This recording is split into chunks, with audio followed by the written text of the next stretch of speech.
Welcome to episode 5, and for today I have I'm going to show you some building plans, but first I want to talk to you about a very important question that comes up often, and it comes up in all areas of life that you have to ask yourself, and that happened to me with this project, and I'm going to talk about that in a minute. But the question is this: do I persist or do I pivot?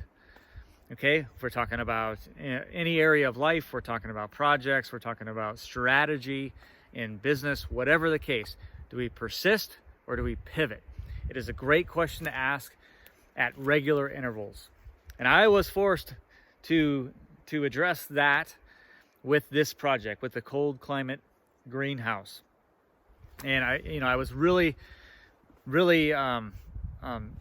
looking forward to a certain thing. Okay, we've talked about the vision, and that vision hasn't changed, but the scope has. Okay, so that's an important aspect of this. We look at this project, and if I had my druthers, and if I had all the right space and everything, it would be a massive cold climate greenhouse. It'd be 1,500, 2,000 square feet or something like that. But I was starting to run into a little bit of a problem. And the problem is that, man, if I really build this thing, it was starting to get complicated. And if I really build this thing exactly how I want to build it, it's probably going to take me a long time. And so then now do I persist in that exact methodology and that precise vision, or do I pivot? Okay, the visions, again, the overall vision is not changing. Those same things I'm still doing, but I decided to pivot. And here's what I mean by that. I had basically about an 800 to 1,000 square feet of cold climate greenhouse that I wanted to do. It was going to be attached and everything else. Now, it is still possible that it will be attached, but it's looking more and more like it's not going to be attached. So what I had to do is I had to pivot, and I had to scale this down some. Okay, so now what I'm looking at is about 550 square feet.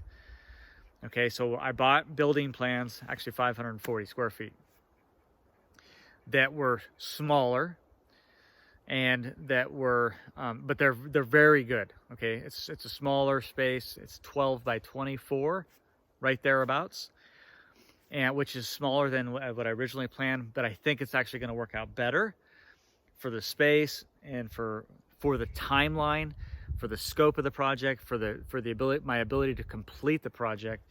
And the reality is that I can still do an incredible amount with 12 by 24 in a cold climate greenhouse. So I'm going to show you now, after having decided to pivot, just real briefly some of those plans. One of the key components of this system is the GAT, or the ground to air heat transfer system, sometimes called a climate battery. And this is something that is going to help heat and cool this cold climate greenhouse during the season. And what happens is that when it's hot, you take in air from the top of the greenhouse and you pump it underground into the soil, and the soil cools the air. It also takes out some of the moisture, and then it exits at a much lower temperature. And this is one of the keys, and that can also be reversed to actually heat the greenhouse as well. Here you can see a basic floor plan layout of the GAT system, and essentially what it is it's perforated pipe that's buried underground at various intervals in order to have this system work properly. Here is the easterly elevation view. It just shows where the exhaust is going to be. It shows where a sizable window is going to go. And we're going to be using triple polycarbonate on the roof, and the windows will be double pane glass. This is a look at the southern elevation view.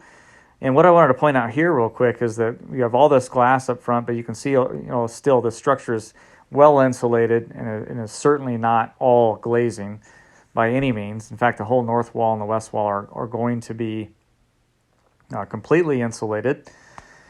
but it's also a space where we're going to hang out, and which is the reason why we're putting double pane glass here.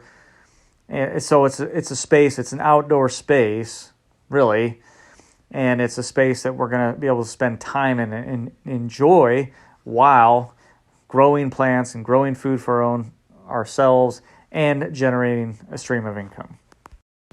Well, that's it. Next time we'll be getting into the project plan, and I'll be showing the different phases of this project and next steps.